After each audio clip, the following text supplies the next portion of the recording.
par sa douloureuse passion. Sois miséricordieux pour nous et pour le monde entier. Par sa douloureuse passion. Sois miséricordieux pour nous et pour le monde entier. Par sa douloureuse passion. Sois miséricordieux pour nous et pour le monde entier.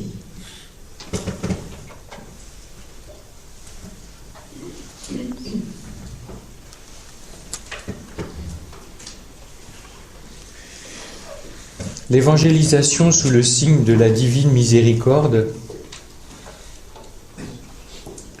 consoler le Christ, faire venir la miséricorde sur le monde par la souffrance offerte dans l'amour.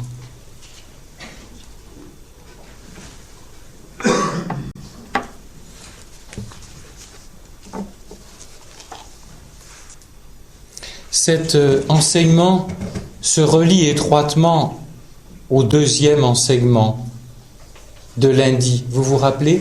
La contemplation de l'amour sauveur. Je suis frappé d'une chose. Au début où j'ai commencé à parler de la croix il y a quelques années, je me disais, oh là là, comment je vais faire pour faire ça? Déjà, les gens, ils ont assez de croix comme ça. Et je me suis aperçu que de ne pas parler de la croix laisse les gens dans leur souffrance, sans clé. Montrer comment Jésus a sauvé le monde par une folie d'amour et comment il m'aide à sauver le monde, du moins à participer au salut du monde aujourd'hui, et donc faire venir la miséricorde, c'est cela. Par ma souffrance offerte, ça ouvre des horizons extraordinaires. Et j'en ai régulièrement des témoignages. Et à tel point, c'est que j'ai préparé un travail où vraiment j'ai été béni de l'Esprit Saint sur un truc entièrement, une semaine entièrement sur la croix. Non pas pour plus souffrir, mais pour moins souffrir. En gros, dès que tu es comme ça, tu crois que tu auras moins mal, tu auras plus mal. Dès que tu seras comme ça, tu auras moins mal.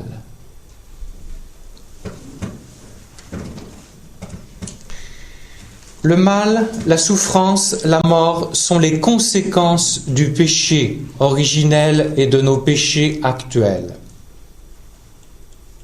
Et le premier enseignement de lundi, qui portait sur ce pendant de la croix, mais une contemplation plus autour du Christ, nous a fait découvrir que le Fils de Dieu est venu habiter souffrance, mort, mal, dans un amour divin infini. Et cette souffrance a été changée en amour, et c'est ce qui a opéré le salut du monde. Et le deuxième volet maintenant, c'est moi, toi. Aujourd'hui, moi, Jésus, me convie à emprunter le même chemin que lui a pris. En prenant un peu de la souffrance du monde, conséquence du péché des hommes et du mien, pour y injecter de l'amour, inverser la vapeur, réparer, devenir rédempteur dans l'unique Rédempteur. Voilà l'objet de cet entretien. Pourquoi y a-t-il une répulsion actuelle vis-à-vis de la rédemption par la souffrance offerte? Et si encore ce n'était qu'à l'extérieur de l'Église, ce serait consolant. Ce que Jésus m'a montré dans ce travail sur la croix. La crise actuelle de l'Église est une crise de la croix. Plus exactement, une double crise croisée de la grâce et de la croix. Relier l'enseignement d'aujourd'hui avec l'enseignement sur la vie dans l'esprit. On s'est approprié l'Église comme si c'était notre chose. On s'est approprié la pastorale comme si c'était notre truc. Et donc, on organise, on fait les œuvres pour Dieu, voilà, et soi-disant au nom de Dieu. Et il s'agit de passer des œuvres pour Dieu aux œuvres de Dieu, et cela ne guette pas, entre guillemets, les acteurs pastoraux, comme aime dire le langage ecclésiastique, c'est-à-dire les baptisés. Ton éducation de mère, de père, dans l'esprit. Ton travail dans l'entreprise, sans jamais parler du bon Dieu, la question n'est pas là. Dans l'esprit. C'est une double crise croisée de la grâce et de la croix. Pourquoi ? J'ai découvert ça avec force et Conchita. Pas celle qui... mais Conchita, la vénérable mexicaine, mère de famille, très intéressante, pas une bonne sœur, pas un évêque, une mère de famille. Pour montrer que... Voilà, vous n'êtes pas rien, les mères, les laïcs. Et qu'elle est à l'origine de fondations de communautés, c'est énorme. Et Jésus dit ceci, et vous retrouvez les mêmes choses, c'est Amsterdam. Toujours Amsterdam. Où la Vierge dit, petit, grand, savant, ignorant, il faudra bien qu'il revienne à la croix. Voilà. Ce que dit Jésus à Conchita, c'est ceci. La nouvelle Pentecôte va venir. Elle ne viendra que sur le nid de la croix. La colombe de l'Esprit Saint ne viendra que sur le nid de la croix. Mais mon père, mais j'y arrive pas. T'as raison, moi j'y arrive pas non plus à vivre la croix. Et on se le redit, parce qu'on est tellement à cran dès qu'on entend ça, il ne s'agit pas de s'inventer des croix. Il y en a assez comme ça dans ta vie. Simplement, voilà. Avant tu les vivais comme ça, je te propose de les vivre comme ça. Et qui donne la science de la croix ? L'Esprit. Voilà la grâce, la crise de la grâce. Seul l'Esprit peut apprendre. Il ne s'agit pas, à l'école de la croix, de devenir Rambo, comme je l'ai dit, même pas mal. On a mal, mais on s'abandonne. Et ça, il n'y a que l'Esprit Saint qui peut le faire. Alors voilà, c'est de la grâce à la croix, de la croix qui va faire venir la grâce. Seule la grâce peut enseigner la science de la croix. Et quand l'école de la croix va être là, ce qu'il a dit à Conchita, il dit ça chez Josefa Menendez et chez Faustine, il recherche une légion d'âmes, petites âmes, choisies, qui n'est pas des forts, des tout petits, des pauvres, qui aient peur de la croix, qui aient peur de souffrir, etc., etc., peu importe, puisque je vous ai dit que c'est l'Esprit Saint qui apprend ça. Et ils vont se mettre à vivre à partir de l'Esprit. Et l'Esprit va leur apprendre la science de la croix, qui n'est rien d'autre que l'abandon. C'est pas plus tu en baveras, mieux ce sera. Et ça, quand l'école de la croix va être dans suffisamment d'âmes choisies, c'est le mystère, lui c'est le quota, si on peut dire, eh bien, ça va attirer puissamment la nouvelle Pentecôte. Et là, ce que je vous dis, c'est un enseignement extrêmement important. Comment croyez-vous que Marthe Robin a fait venir toute cette foultitude de milliers de personnes qui sont venues et qui étaient à l'origine de nombreuses communautés, d'un certain renouveau énorme en France, l'école de la croix. T'inquiète pas, t'es pas Marthe, il ne sera pas demandé de vivre comme Marthe. Mais tu as deux manières de vivre ton arthrose aujourd'hui. Ben oui, tu as deux manières de vivre une migraine. Hein. Tu as deux manières de vivre la sécheresse devant le Saint-Sacrement. Tu as deux manières de vivre, je sais pas quoi, dans ton couple, avec les petites difficultés. Voilà, c'est pas le royaume, ton couple. Voilà. Tu as deux manières de le vivre. Tu as deux manières de vivre ton célibat. Etc., etc. Tu as deux manières de balayer ce matin, comme vous l'avez si bien fait dans les couloirs. En expédiant ou en le vivant avec lui. Et moi, j'ai deux manières de vivre ma mission de prédicateur de retraite. Comme un conférencier. Ou comme une sage-femme. Sans péridurale. Oui, parce que je vois de plus en plus que prêcher des retraites, ce n'est pas préparer des conférences saupoudrées de spirituel. C'est une maïeutique. C'est une maïeutique.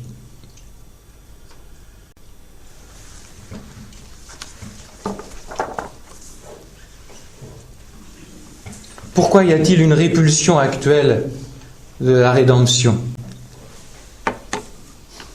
Moi, c'est ce qui me fait le plus de peine. Mais comme je suis de cette race-là, non seulement je le comprends, mais je ne peux pas juger de haut, mais je le dénonce. Dans l'Église, il est devenu quasi impossible de parler de la croix. Ou alors d'en parler de manière intellectuelle. Quand tu parles, les grandes conférences sur le mystère pascal. Moi, ce qui m'intéresse, c'est le branchement sur la vie des gens. Là, tais-toi.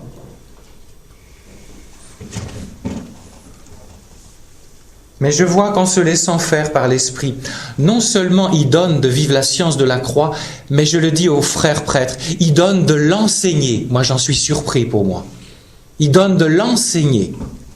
Je vous dis ça parce que il y a quelques années, je sentais ça, pour vous dire les choses très simples. J'étais à prêcher. Et c'était la première fois où je devais faire un enseignement sur la croix. Un peu l'enseignement de lundi. Parce que vous comprenez... c'est comme l'étoile, vous savez, c'est des couches. Hein? C'est des couches successives. Et puis, il y avait une personne qui vit dans l'esprit qui était là. Et il y avait un crucifix pas très loin. Et tout d'un coup, elle a été surprise. Et elle a entendu le crucifix qui parlait. « Enfin, on parle de moi. » Quand je parlais de la croix. Et là, j'ai dit « Oh là !» Ça, c'est du lourd. Petit gars, il va falloir que tu te bosses un peu là-dessus. Ou du moins, Jésus, il va falloir que tu me bosses. Et donc, j'ai commencé à travailler. Mais où tu veux que j'aille? C'est ça qui est merveilleux. Alors, où tu veux que j'aille? Et puis à un moment, je tombe sur Grillon de Montfort, Lettres aux amis de la croix. Oh, j'ai dit là, c'est du... Oh, archi lourd. Et alors je lui dis, mais je sais pas, moi, je sais pas, ça me fout les jetons ce truc-là. Alors comme il est dit dans la lettre aux amis de la croix, il faut demander à l'Esprit Saint la science de la croix. Alors j'ai crié pendant plusieurs mois. Je sais pas, j'ai peur. Et je sais pas surtout. Et j'ai vu qu'il a donné. Mais ça jaillit d'une expérience. Elle m'avait prévenu. Un jour, vous désirerez la croix, car vous la comprendrez autrement, car elle sera devenue pour vous l'échelle sainte. Et tout est dit dans cette parole de Jésus, en Jean 16, je crois, quelque chose comme ça. La femme sur le point d'accoucher s'inquiète parce que ça va faire mal, hein. Je sais, moi, mon dernier, ça m'a fait ça. Et donc, mais pourquoi la femme qui met au monde, elle accepte? Parce qu'elle est maso? Parce qu'elle est contente d'avoir des contractions? Non, parce qu'elle est heureuse de mettre un petit homme au monde. Et la croix est la fécondité de la vie. Et quand tu as découvert cette signification-là, je peux te dire qu'après, parce que voilà ce qu'elle m'enseignait, cette personne qui vivait dans l'esprit. Parce qu'elle aussi, elle vit. À un moment, il y avait des grosses croix. Oh, je sens, Jésus m'a fait monter d'un cran. Il faut être humble pour dire des choses comme ça. Entendez-vous ce que j'ai dit mercredi de Jean de la Croix, car pour moi, les saints, c'est ceux-là les vrais.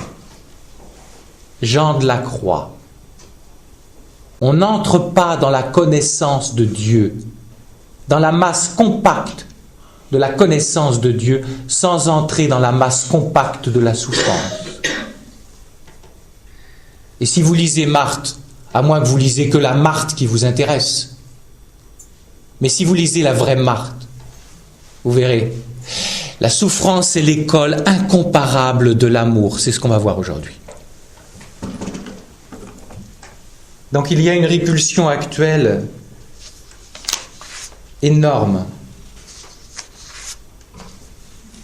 Maintenant, avançons. Nous sommes donc sous l'évangélisation, sous le signe de la souffrance. Quel est le carburant de l'évangélisation? Tes sites internet catho? Je dis ça parce que j'en ai un. Ah tiens, ça vous intéresse? Pour qu'on foute la paix. Mais ça me permet de ne pas répondre aux gens par courrier. Quand ils demandent, ils font des retraites, perjoël.com. Faites attention, ça vous enverra sur pernoël.com. C'est vrai en plus. Remarquez, j'ai trouvé ça tellement marrant quand c'est arrivé. Le gars en question, c'est peut-être pas un cadeau, mais sur le site, il y a des cadeaux. Non, comme ça, donc il n'y a rien, il n'y a pas de possibilité de me joindre, c'est ça qui est parfait d'ailleurs. Et donc vous avez le listing des retraites. Je vous dis ça parce qu'il y a des gens qui disent mais on a des amis qui voudraient suivre une retraite. Donc voilà. Et puis ne courez pas toujours après le même prédicateur. Il faut changer de voie. Quand je dis ça, c'est toujours bienvenu de recevoir des gens qu'on retrouve. Je vais vous dire, c'est une grande joie. Ça veut dire qu'on n'est pas trop horrible. Mais il faut savoir changer de prédicateur. Donc l'amour est le carburant de l'évangélisation. Ce n'est pas la souffrance en tant que telle qui a sauvé le genre humain. Quand on parle de la souffrance, on pense ça. Non. Ce n'est pas la souffrance qui a sauvé le genre humain.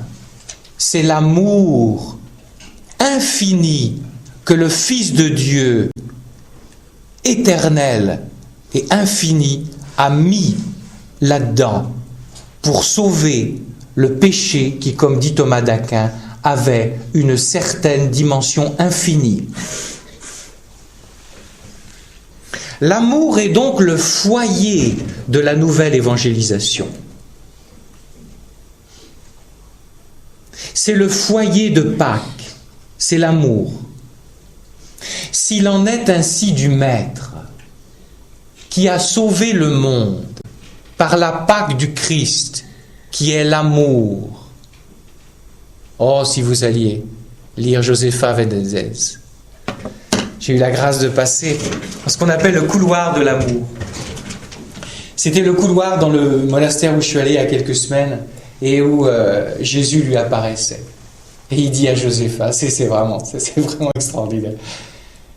Tu viens d'où? Parce qu'elle était à repasser, à faire la couture. Tu viens d'où, Josepha? Mais de repasser, de faire...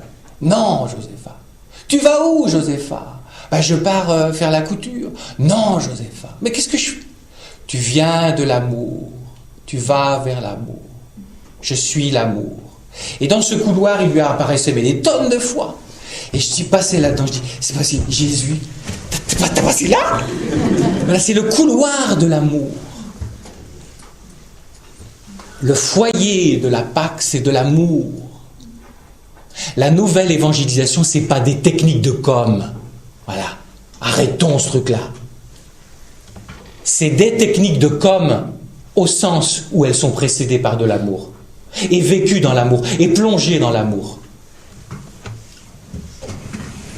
Réunion de AP. Qu'est-ce qu'on va faire, chers frères et sœurs, pour toucher les 25-45 ans? J'en avais ras-le-bol de ces trucs-là. Les réunions diocésaines, qui de toute façon, tous les 5 ans, ça revient et ça vous resserine le même discours. Et après, qu'est-ce que vous faites? Allez, on redit les mêmes choses qu'on a dit il y a 5 ans. Je vais vous dire à quoi j'avais l'impression de ressembler. Un chien à qui on donne un nonos à rouger, comme on dit dans le rural, pour vous occuper. L'amour est le carburant de la nouvelle évangélisation. Je rêve de réunions où on ne fait rien, on ne parle de rien, et on dit Jésus, viens parce que je ne sais pas. C'est quelque chose de très beau qu'ont fait les évêques il y a quelques années, à Lourdes. Ils ont réuni tous les séminaristes pour une sorte de temps fort, ou de jeunes prêtres, je ne sais plus exactement, c'est ça? Jeunes prêtres, pardon. Et Monseigneur Billet, qui était assez petit, vous savez, le petit Billet, hein, il est mort. C'était un type assez extraordinaire et il a dit cette parole. Moi, j'aime beaucoup ce langage d'évêque. Il a dit en substance, on me l'a rapporté, moi, j'étais pas jeune prêtre déjà, j'étais vieux prêtre. Et donc, il a rapporté ceci. Chers frères, on ne sait pas comment s'y prendre pour les vocations. Venez, on va prier. Voilà pourquoi Benoît XVI se réjouit de la multiplication, de l'adoration partout. C'est ce qu'avait dit Mère Thérèse. Mettez-vous au pied du Saint-Sacrement. Mettez-vous. Et pas d'ultimatum. Ça sera quand, comment tu parles. Le gros problème, c'est qu'au bout de 5 minutes, on décrète qu'on a une idée qui est soi-disant du Saint-Esprit et qui est en fait notre idée. Il faudra purifier tout ça. J'y reviens donc. L'amour, le cœur de la nouvelle évangélisation. Jésus le dit 1316. Ma fille, j'ai besoin d'une offrande faite par amour. La clé de la souffrance offerte, c'est pas la souffrance. La clé, c'est l'amour. Ça va ? Excusez-moi, je suis vraiment insistant. Hein. Mais je sais qu'on est tous à cran. Et il est normal qu'il y en ait parmi vous qui souffrent. Et il leur faut, moi il m'a fallu 36 fois secouer le cocotier pour comprendre un tant soit peu. Je comprends qu'il y en a qui leur faut un petit peu de temps pour lâcher prise dans leur souffrance. Cette plainte du Christ pousse Faustine à des folies d'amour en retour pour consoler. Écoutez ça. Pourquoi les âmes t'évitent-elles, Jésus ? Je ne comprends pas cela. Oh, si je pouvais découper mon cœur en menues parcelles et de cette manière t'offrir, Jésus, chaque parcelle comme un cœur entier pour te dédommager. Voilà intéressant, te dédommager. Si vous ne comprenez pas ce langage, vous aurez de la difficulté à comprendre la réparation. Te dédommager au moins pour une petite part pour les cœurs qui ne t'aiment pas. Avançons. Autre point. Lorsque l'amour et la souffrance se fécondent mutuellement. Point extrêmement important.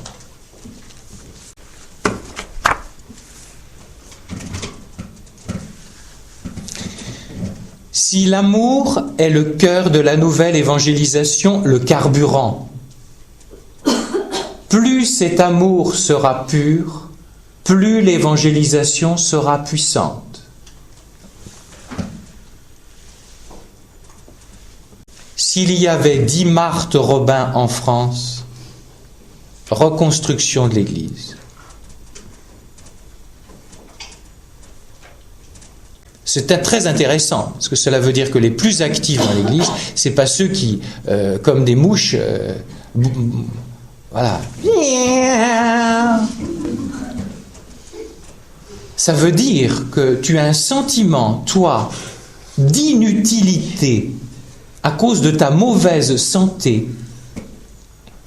Tu la vis dans l'amour, tu travailles pour l'évangélisation plus qu'un curé qui, lui, se complairait dans des réunions vécues sans amour. Et attention, les pauvres, malheureusement, ils ne peuvent pas échapper aux réunions. On peut diminuer, mais ce n'est pas facile.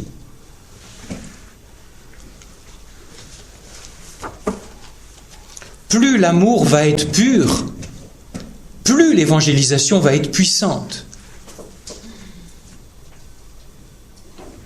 Et je voudrais donc montrer maintenant que la souffrance vécue avec justesse a un très grand pouvoir de fécondité, d'affinement de l'amour.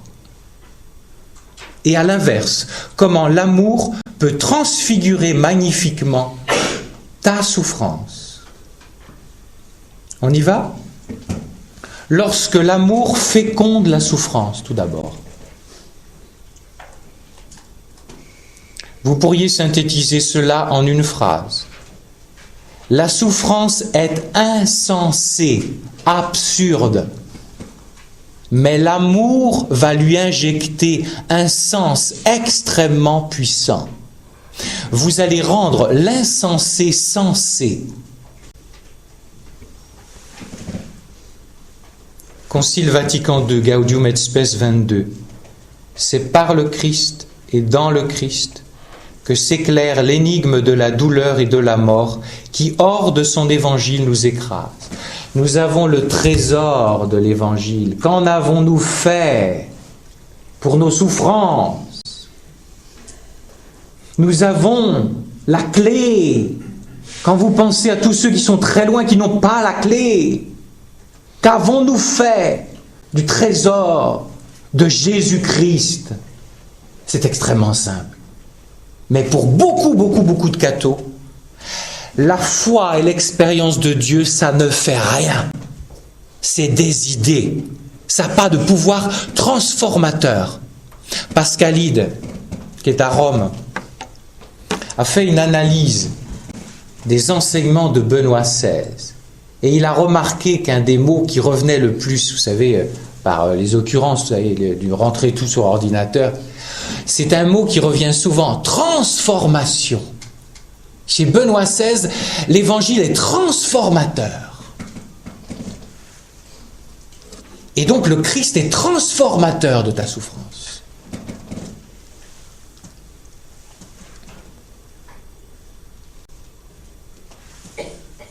Petit journal 324. Il n'y a qu'un prix par lequel on rachète les âmes. Même discours de Thérèse. Et c'est la souffrance unie à ma souffrance sur la croix. C'est toujours l'histoire d'être uni à Jésus. C'est pas l'histoire de souffrir par amour, parce que même l'amour ne viendra pas de toi. C'est pour ça, vous voyez, le truc de vivre à partir de la grâce, c'est fondamental. C'est pas ton amour. D'abord, ton amour, c'est pas ton amour. Ton amour, c'est celui de Jésus qui passe par toi. C'est la souffrance unie à ma souffrance sur la croix. L'amour, alors c'est intéressant, l'amour pur comprend ces paroles. L'amour charnel ne les comprendra pas. Comment on teste une âme? Oh, c'est assez simple. Vous lui parlez de la souffrance offerte par l'amour. Et vous avez l'échographie de son âme. Si c'est un amour charnel ou un amour pur. Si c'est du genre « tais-toi curé » ou de manière plus polie, mais on les comprend, hein, on n'est quand même pas tarte, hein, eh bien c'est un amour charnel, c'est-à-dire de la terre. L'amour pur, ce n'est pas un amour « ah, j'aime de manière pure ». Non, l'amour pur, c'est un amour qui vient du ciel. Seul l'Esprit Saint permet de comprendre cela de l'intérieur. Et c'est au niveau de la foi, chers amis, que ça va être vécu, parce qu'au niveau de la sensibilité, tu continueras à avoir mal. Comprends ça. Au niveau de ta sensibilité, elle ne pourra jamais aimer le mal. C'est normal. C'est au niveau de la foi. Mais la foi est le cœur qui va irradier jusque sur ta sensibilité. Parce qu'il y aura un sens nouveau, tu souffriras moins tout en souffrant. Voilà pourquoi, par exemple, une Marthe disait « La douleur est terrible, innommable, et la joie est exquise. » Ce langage-là, tu ne le comprends pas, tu as un amour charnel. Je te dis ça pas pour t'enfermer, pour t'attirer vers l'amour pur, que seul peut enseigner le Saint-Esprit. Voilà, écoutez ça, pour vous montrer que ne vous étonnez pas si vous ressentez du dégoût dans votre souffrance, de la répugnance. C'est normal, vous êtes normal psychologiquement. Ça vous rassure? Ne t'afflige pas, lui enseigne Jésus, si ton cœur éprouve souvent répugnance et dégoût pour ce sacrifice. Toute sa puissance est contenue dans la volonté. Amour, aimer, c'est sentir aimer ou vouloir aimer pour toi?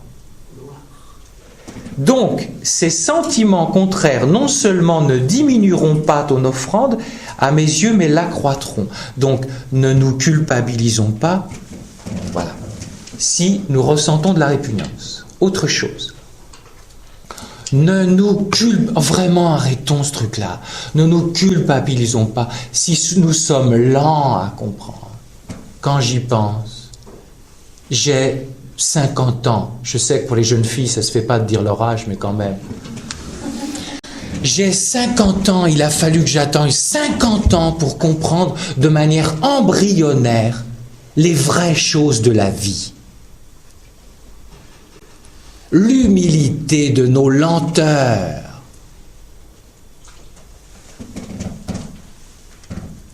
Il faudra des énormes... À la tienne, Germaine. Non, excusez-moi, c'est tellement marrant. Soyez simple comme vous l'êtes.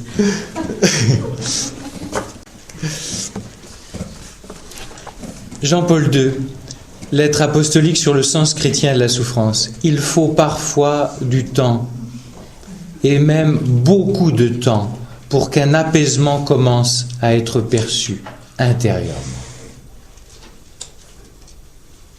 Mon père, je comprends pas. Tu sais, Jésus cueille les fruits mûrs, mais le printemps de Dieu n'est pas le printemps des hommes. Quand j'étais dans les 20 ans de nuit, je lui disais, mais enfin, je suis abandonné en ce moment, pourquoi tu cueilles pas le fruit? Lui seul sait, parce qu'il connaît les tréfonds. Tu peux pas faire l'économie du temps et des nombreux liftings de la volonté propre pour enfin dire « Je me rends à ton amour ».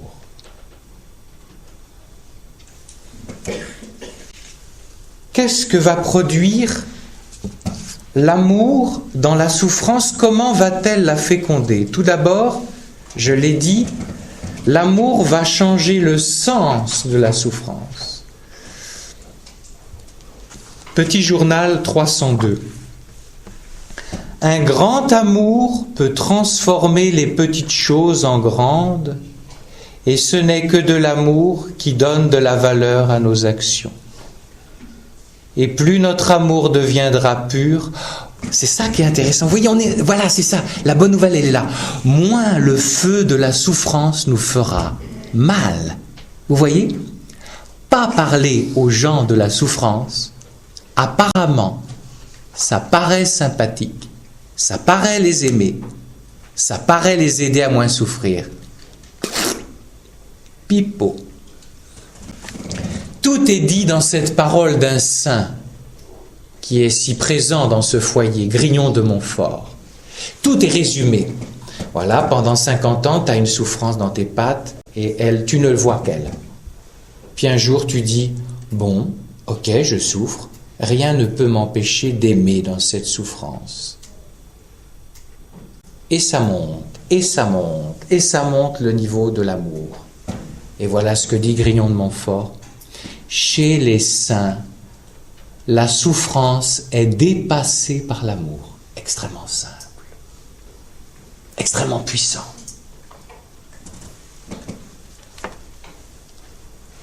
Autre dimension de la fécondité de la souffrance, par l'amour, c'est que l'Esprit Saint va te faire découvrir la fécondité de la souffrance offerte par l'amour. Repensez à la maman qui met au monde et à qui le médecin, parce qu'elle a une santé qui ne lui permet pas, ne peut pas lui faire de péridurale. Est-elle une malade? Non, elle est une malade d'amour pour l'enfant qui va naître. Rappelez-vous, je vous ai titré ça pour le Seigneur Jésus convoqué au tribunal et qui dit « Je veux me laisser emprisonner avec mon agresseur ». Et le magistrat lui dit « Mais t'es malade d'amour ?» « Oui. » L'ami de la croix, l'âme choisie qui vit la souffrance dans l'amour est un malade d'amour. Et il découvre quoi? Une fécondité. Quand, par exemple, vous allez commencer à vous apaiser dans la souffrance parce que vous allez vivre davantage ça, non plus comme ça, mais comme ça, eh bien, vous allez avoir des choses. Vous allez avoir, par exemple, une petite migraine, vous allez avoir un petit ennui familial, vous allez avoir je sais pas quoi moi, un ennui de bagnole, des trucs de rien quoi. Pour toi et pour quelqu'un. Et je te laisse le ticket pour qui tu veux. Chers amis, quand nous allons arriver au ciel, on va être sidérés. Bien sûr que la Vierge et le Seigneur vont être les premiers à nous accueillir. Et ils vont dire, entre dans la maison de ton Père. Et tout d'un coup, derrière la porte, vous savez ce que vous allez voir ? Pas le petit Chinois qui m'a traité de connard, mais même celui-là. Ce que je veux dire, c'est que vous allez voir des visages absolument inconnus, mais des gens qui vivaient à des milliers de kilomètres. Et vous, votre offrande que vous avez fait, je sais pas quoi moi, en ramassant une épingle avec amour, comme dit Thérèse. Que le matin vous n'êtes pas bien, vous avez envie d'être grincheux, et que vous offrez un sourire quand même.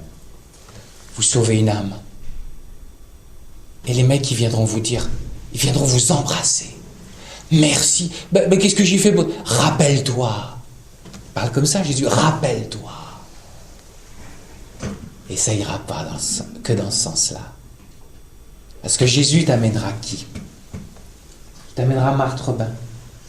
Il t'amènera aussi un petit Chinois. Et il t'amènera et te dit, tu sais, tu lui dois ta vocation.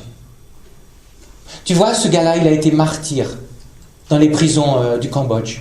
Il a été torturé. Un petit van, je sais pas qui. Il a offert ça. Je te dois ma vocation. Moi, j'ai mon calice, moi. Qu'un prêtre m'a donné. Un vieux prêtre. Qui était un saint. C'était mon père spirituel. Et puis, j'ai eu des ennuis, on m'a envoyé en Afrique. Et il est tombé paralysé complètement. Il ne pouvait plus parler. Et puis moi, c'était terrible, parce que c'était un type extraordinaire. Puis quand vous avez quelqu'un qui vous comprend, c'est plus qu'un ami, c'est des êtres uniques. Et donc j'étais en Afrique, je ne pouvais pas revenir le voir. Il est mort pendant ce séjour. Et c'est au retour. Il m'avait légué son calice quand je célèbre la messe. Et surtout, une dame m'a dit, parce qu'il avait été paralysé de la parole, et qu'il a réussi à dire, puisqu'il a été 1 an et demi paralysé complet, voilà, avec des souffrances terribles de digestion qui ne se faisaient pas à tout Bataclan. Il a arrivé à dire, j'offre ma souffrance pour que Joël devienne prêtre.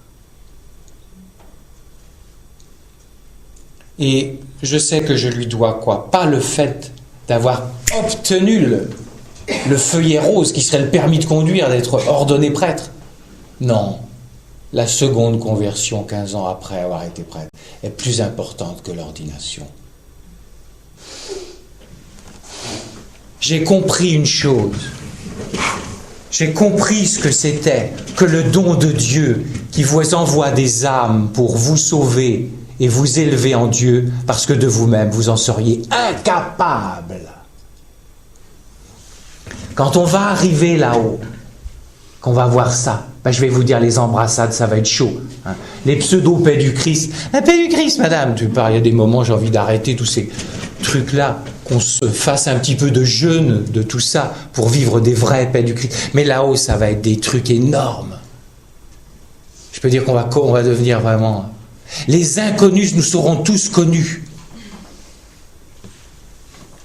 Et vous comprenez que dès cette terre, si tu comprends que la moindre souffrance que tu vis est féconde pour quelqu'un, alors cela te donne un sens énorme, un horizon insoupçonné. Quand je suis pas bien et que je vais à l'oraison, pas bien, pas au sens où c'est la cata, mais je veux dire, tu es dans un désert, comme dirait le Père Marie-Eugène, les marasmes indéfinissables. Parce que tous, si vous voulez avancer en Dieu, il faudra passer par là. Ben, tu es là et tu te demandes si tu pries pas des extraterrestres. Ben oui, c'est ça, faut être clair. Charles de Foucault, l'adorateur des adorateurs, il a vécu les dernières années dans une sécheresse. C'était une torture d'aller adorer. comprends ça. Et tu es là, tu dis, j'ai mal, je te l'offre. Féconde ça. Ça va te féconder pour toi parce que ça va t'apaiser. Et ça va féconder des âmes. Tu ne perds jamais ton temps quand tu as l'impression de perdre ton temps devant le Saint-Sacrement. Par contre, il y a 2 manières de s'asseoir sur un petit tabouret en se remuant le popotin, c'est-à-dire qu'on attend, c'est-à-dire qu'on n'est pas dans la prière. Et il y a l'autre chose qui est le consentement. On est mal, pareil, mais on dit oui, et on transforme ça en offrande. La première est inféconde, la deuxième est féconde. Encore que le Père Édouard l'a mis. Ça me fait plaisir. J'aurais voulu avoir les paroles exactes. Elle dit, combien de prières sont faites sans qu'on pense à ce qu'on fait? Elles sont à demi-faites, tiers-faites, 10e faites. Et Père Édouard l'a mis, puisqu'il l'a eu par révélation de la Vierge. Vous inquiétez pas, la Vierge complète tout. C'est extra. Non, ça vous... Tu vas t'ennuyer, tu vas être que 1 minute sur 1 heure. Puis à la fin, tu termines. Puis tu dis, tu te mets en colère d'avoir raté ta prière. Eh bien, tu as tout raté ta prière si tu fais ça. Puisque la Vierge complète tout, ce qu'il faut que tu termines, c'est, voilà, tu étais parti dans, je sais pas quoi, ton jardin pendant 1 heure, parce qu'au retour, mince, j'ai pas su pas s'occuper, ça va pousser pendant 1 semaine. Hein? Non? Eh bien, tu rattrapes tout en faisant un grand sourire, comme Thérèse, qui, elle, n'avait pas des distractions, mais ronflait. Toutes ces oraisons et ces actions de grâce, là, gloire au Père, au Fils, voilà. Et elle dormait. Et comment se réveillait-elle? Amen. Eh bien, si tu fais pas ça, c'est pas fécond. C'est pas fécond. Alors si vous dormez pendant les conférences, oh, je vous en raconte une, parce que ça vaut le coup. Prêcher une retraite, c'était à mourir de rire. Oh, qu'est-ce qu'on se marre. C'était un autre vieux couple. Il n'y a que les vieux couples qui sont marrants. Et alors, ils ont eu la bonne idée de se mettre au premier rang, mais je comprends, je crois que c'est elle qui était en jupe, mais je crois qu'ils auraient pu inverser. Hein? Bien. Et alors, tenez-vous, ils étaient là, l'un à côté de l'autre, et elle le mettait au premier rang. Et alors, le pauvre monsieur, dès les conférences de 9h, j'avais pas commencé à parler 2 minutes. Là. Et elle. Et le pauvre, je le voyais faire.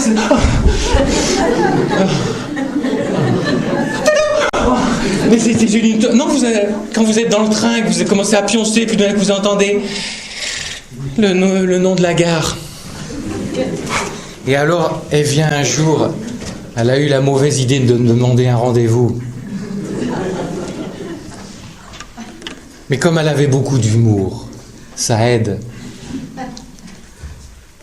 Et donc je lui dis, Madame, je vois que vous voulez vraiment Dieu. Elle me dit oui. Et je lui dis, mais et si c'est la volonté de votre mari, que la volonté de Dieu que votre mari dort? Mais mon père, il rate tout votre enseignement. Et Dieu est assez manchot pour pas l'enseigner dans le sommeil? Et je lui rajoute, et si c'était la volonté de Dieu que votre mari y dort pour vous humilier d'avoir un mari ronfleur? Elle est partie à rire, elle a tout compris. Et après, je peux vous dire que de 9h à 15h, et je peux vous dire qu'il a été enseigné en direct.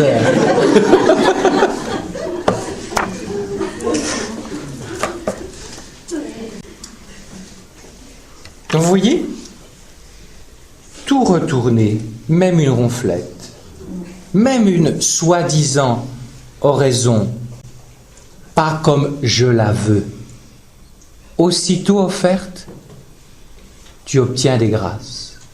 D'abord pour toi, énormément pour toi, parce que tu entres non plus dans la prière, projet de prière que tu as déterminé, car dis-toi bien que ce que Jésus regarde dans la prière, c'est ta volonté, pas le côté nickel.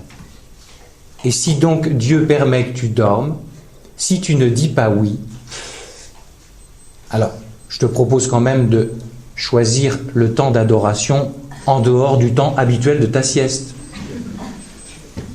Tiens, d'ailleurs, c'est le réveil du monsieur. Non, je sais pas, je dis ça, mais j'entends une petite sonnerie. Lorsque la souffrance féconde l'amour maintenant.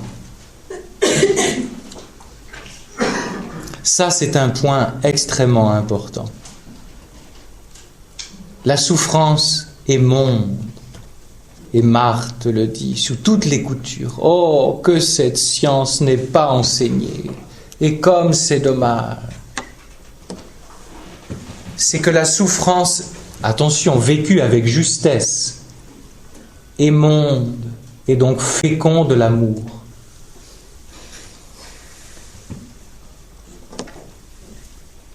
L'épreuve est en quelque sorte un creuset.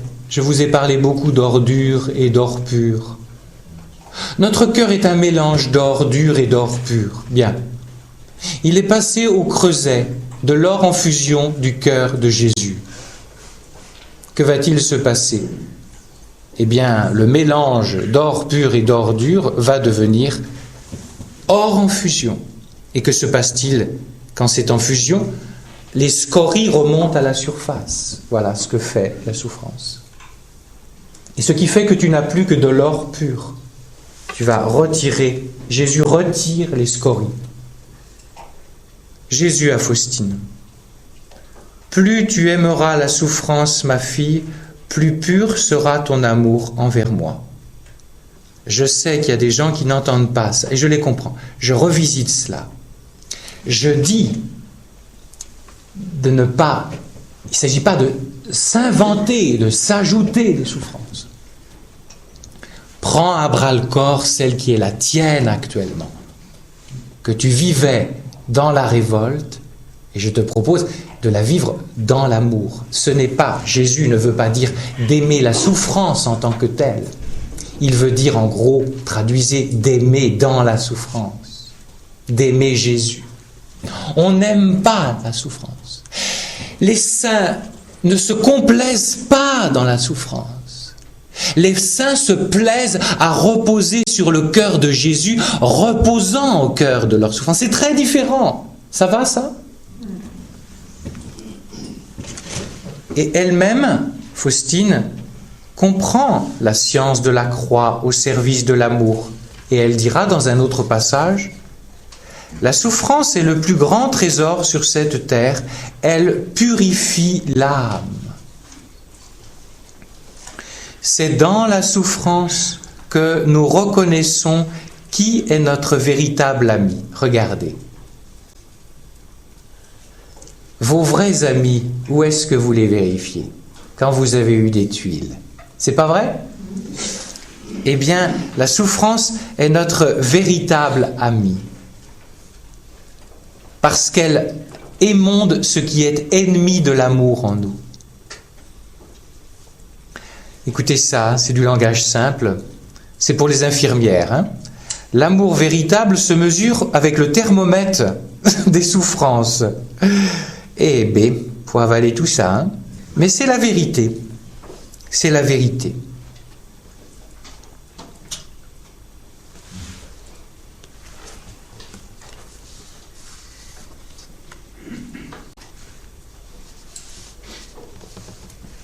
Il nous reste 10 minutes avant d'aller à la mêlée. Je vous propose réparer le péché du monde dans la communion des saints. Puisque vous savez que le petit chapelet de la miséricorde, qu'est-ce qu'il est dit à propos du Notre Père, remplaçant le Notre Père? Ceux qui connaissent ça par cœur, allez-y. Vous savez, il y a « Par sa douloureuse passion, sois miséricordieux pour nous et pour le monde entier ». Et à la fin,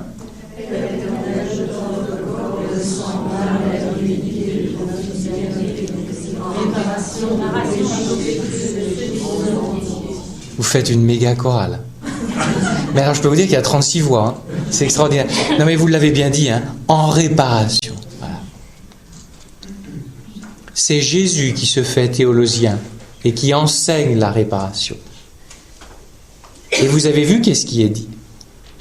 C'est Jésus qui est réparateur. Je t'offre. Et dans l'Eucharistie, qu'est-ce qu'il est? Quel est le cœur de l'Eucharistie? C'est de t'offrir dans le Christ. C'est pas de jouer de la guitare ou de chanter ou de je sais pas quoi, faire les lectures. La participation active dont parle le Concile Vatican II, c'est de se livrer. Et ça, on l'enseigne très très peu, infiniment peu. Et se livrer, c'est la réparation. Écoutez, hier soir, je lisais, ou cette nuit, Josépha. Jésus lui dit, aimer, c'est réparer. Réparer, c'est aimer. Voilà. Et donc, n'opposons pas l'amour et la réparation.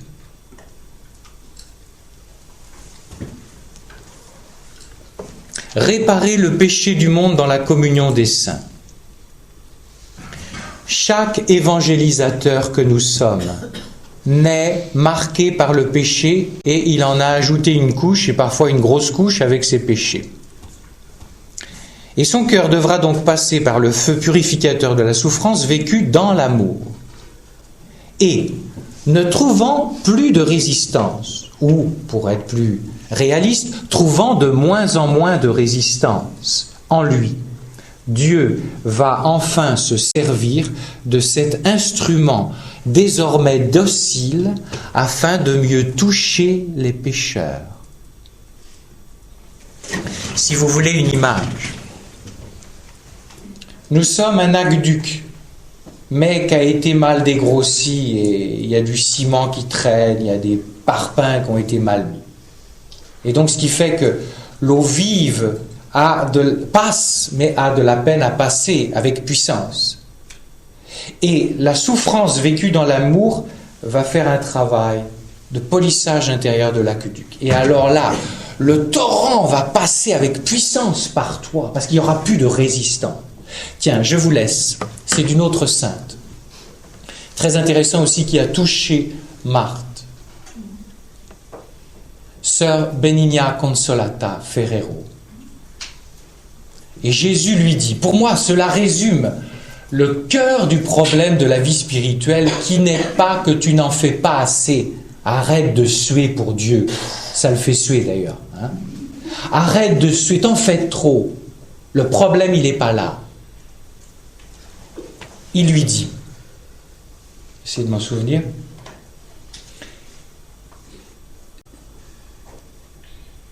si tu savais ce que l'amour peut faire dans une âme, voilà, ça m'en revient. Et donc l'amour, c'est Jésus lui-même. L'amour n'a besoin de rien, sinon de ne pas rencontrer de résistance. Oh, quand j'ai lu ce truc-là, je dis, mais c'est ça le problème. Papy fait de la résistance. Nous faisons de la résistance à l'amour. Quand je vous ai décrit l'histoire de la porte que tu ouvres dans le mauvais sens, c'est ça. Et ça, je ne l'ai pas inventé, c'est du Molinier. Mais comment est-ce que je résiste? Tu résistes dès que tu bougonnes avec tes limites. Dès que tu bougonnes avec tes péchés qui ont été commis. Dès que tu bougonnes après la vie. Tu ne comprends pas que le principal obstacle, ce n'est pas le péché en tant que tel, c'est la résistance au péché. La résistance à être aimé. Et on comprend pourquoi Thérèse dit « Il ne faut voir que lui en tout ». Et voilà moi ce que je vous propose pour un an. Voilà. Voyez-lui en tout et bénissez en tout. Vous allez me dire, mais je ne sais pas faire. Ben forcément, ça s'apprend sur le tas. Et là, vous allez permettre à l'esprit de polir l'intérieur de l'aqueduc. Et vous vivrez ce que dit Jésus à Catherine de Sienne. Fais-toi capacité, je me ferai torrent. Jésus est un torrent qui veut abreuver le monde. Mais il veut trouver des capacités. Et plus la capacité est large, plus le torrent se fera large. Puisque la délicatesse de l'esprit se lie à notre capacité. C'est étonnant ce truc-là. L'infinie délicatesse de Jésus, qui ne prend que la place que tu lui donnes.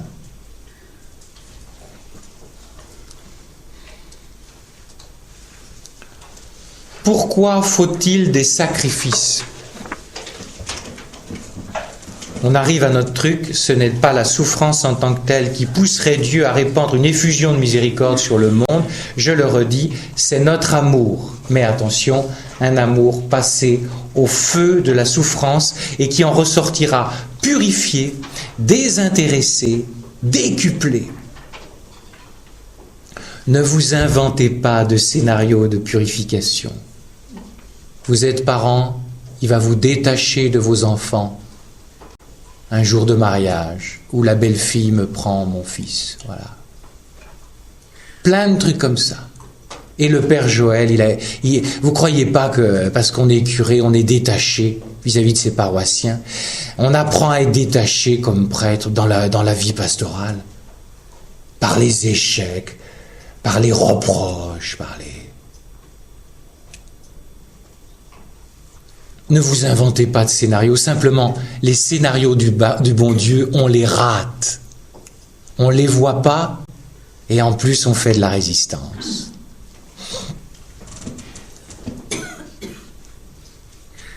Dieu est en quelque sorte obligé de comprimer son amour. Et quand tu rencontres une âme qui est comme une enfant, parce qu'il faut être enfant, il dit, enfin, j'ai envie de dire, je peux me soulager en donnant mon amour. Seul l'amour nuptial de Dieu, accordant un prix infini à notre réponse, et donc à notre réparation du fait qu'il y a du péché. S'il n'y avait pas de péché, il n'y aurait pas de réparation. Il y aurait une réponse d'amour. Mais parce qu'il y a du péché, la réponse d'amour prend à certains moments la forme d'une réparation.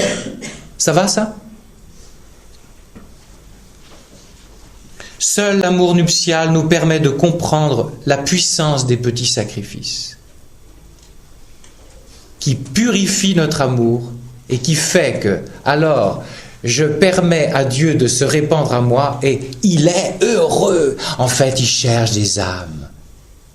C'est qui il peut être chez lui, il peut s'allonger sur le canapé, sans qu'on le laisse sur le pas de la porte, par politesse, ou du moins, pour ne pas se compromettre avec lui. Alors Jésus s'approche de chacun de nous. Je vais le faire parler. Tu entends ça pour toi. Il s'approche de chacune de nos oreilles et de notre cœur. Il sait qu'on est à cran. Donc sa voix se fait très douce, très faible. Mon amour pour toi, me dit-il à chacun, est à la fois totalement gratuit, mais aussi nuptial. C'est-à-dire que non seulement je veux te combler de ma miséricorde, tu n'as qu'à l'accueillir, mais, tel un époux, j'accorde un prix immense à ta réponse d'amour, ainsi qu'à ta réparation du péché du monde, qui est une forme de réponse d'amour à cause du péché. Tu as constaté que pour soigner le cœur des hommes, t'as vu comment je m'y prends ? J'ai préféré l'incarnation à une bonne correction. Vous vous rappelez le deuxième enseignement ? Alors il s'approche encore plus près de mon cœur, sa voix se ferait très douce, comme il sait le faire. Et il me dit, tu as donc vu, j'ai préféré l'incarnation à une bonne correction parce que je suis l'amour et que l'amour n'est pas raisonnable.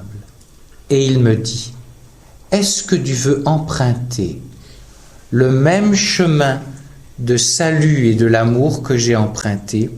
veux-tu participer à la rédemption de ce monde en prenant sur toi un peu du péché du monde, de ses conséquences, maladie, violence, haine, trahison, délaissement, etc., etc. Veux-tu prendre un peu de tout cela et comme une intraveineuse y injecter de l'amour pour que cette pourriture de conséquences du péché devienne de l'amour pur? Regardez ce que c'est un chrétien.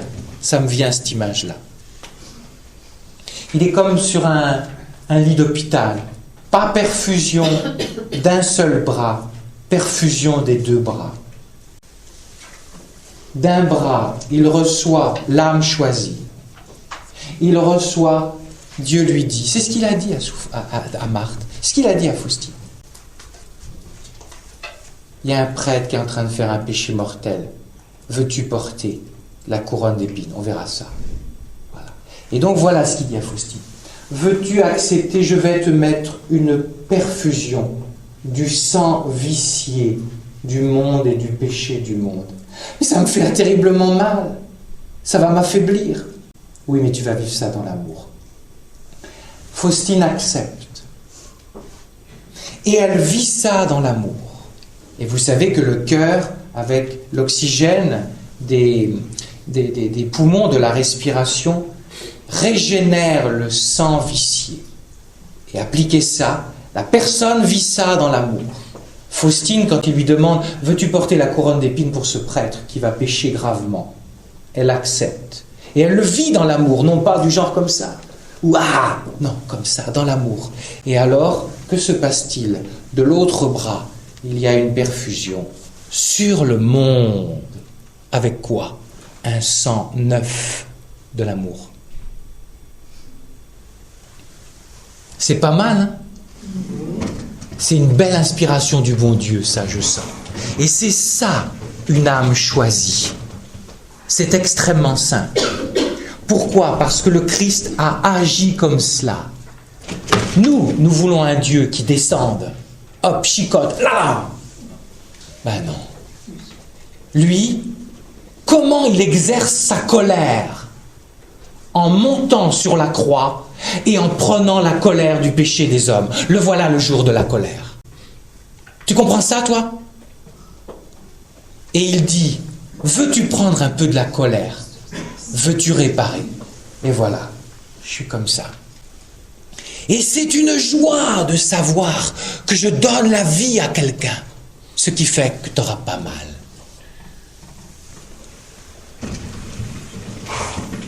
Ta souffrance en sera transformée. Il est temps que j'arrête. Je vous donne une parole de Benoît XVI pour vous montrer que ce discours n'est absolument pas tordu, mais que c'est de la haute théologie.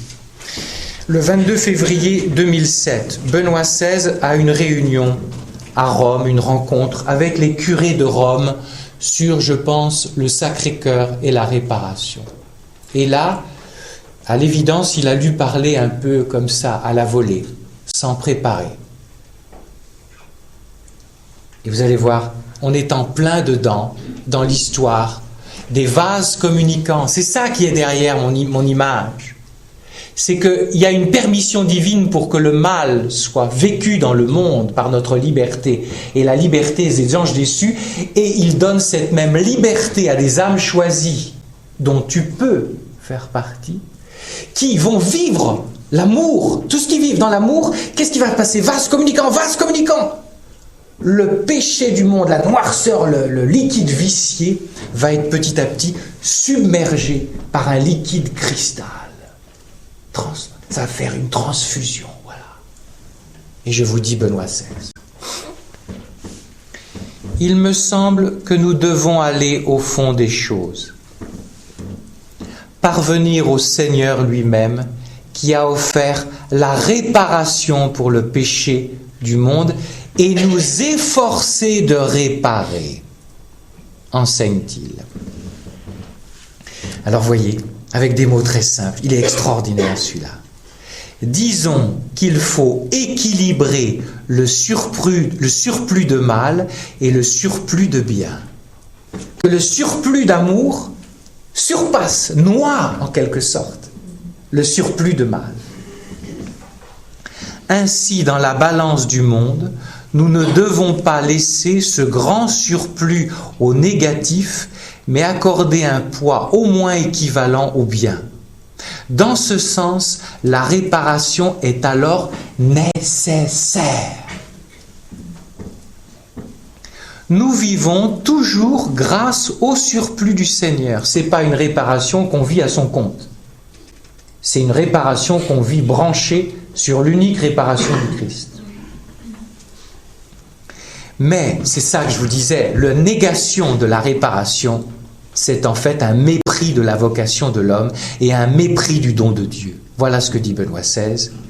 Mais il nous fait ce don afin que, comme le dit la lettre aux Colossiens, nous puissions nous associer à son abondance et, disons, faire grandir encore plus cette abondance de façon concrète à notre époque historique.